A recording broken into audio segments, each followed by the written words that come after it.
Ghotki press club में pistol खणी आयल नौजवान जी सहाफ़िन खे धमकी। ॾाॾे खां मिल्कियत वठी ॾियो न त पाण खे प्रेस क्लब में गोली हणी मारे छॾींदुसि। नौजवान जी अहिड़ी धमकी बाद प्रेस क्लब में वेठल सहाफ़ी हिरासजी विया। इन मामले बाबति वधीक तफ़सील मालूम कयूं था घोटकी खां पंहिंजे रिपोर्टर अलहवरायो बुज़दार खां। जी अलहवरायो बुज़दार, प्रेस क्लब घोटकी में पिस्टल खणी घुड़ी आयल नौजवान बाबति का ख़बर पइजी सघी आहे त हू केरु हुयो ऐं हाणे किथे आहे?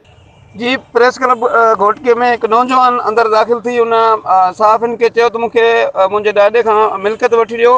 उन दौरान सहाफ़िन खे चयो त असां ख़बर हलाए सघूं था, मिल्कियत वठी ॾियण सां वस जी ॻाल्हि न आहे। जंहिं दौरान नौजवान पिस्टल कढी सहाफ़िन खे यरगमाल बणायो ऐं चयो त ख़बर मूंखे मिल्कियत जो हिसो वठी ॾियो, ॿी सूरत में मां ख़ुदकशी कंदुसि। जंहिं दौरान प्रेस क्लब में वेठल सहाफ़ी यरगमाल बणिजी विया, जॾहिं त पब्लिक पार्क में वाक कंदड़ माण्हुनि में बाज पइजी वई। इतला ते ए सेक्शन थाणे जी पुलिस पहुची प्रेस क्लब खे कहिड़ो चाढ़े छॾियो।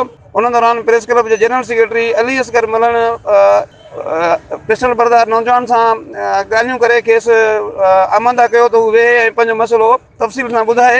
जंहिं बाद हुन पिस्टल पुलिस जे हवाले कयो ऐं हिन वक़्तु पुलिस हुनखे गिरफ़्तार करे खणी वई आहे, जंहिंजी सुञाणप उमेर गबोल जे नाले सां थी आहे। वाक़े बाद SHO घोटकी जुमन खोसो प्रेस क्लब पहुची सहाफ़िन खां वाक़े जा तफ़सील वरिता, जॾहिं त वाक़े जो केस दाख़िल कयो पियो वञे। जी वॾी महिरबानी तव्हांजी अलहवरायो बुज़दार तफ़सीलनि खां आगाह करण लाइ।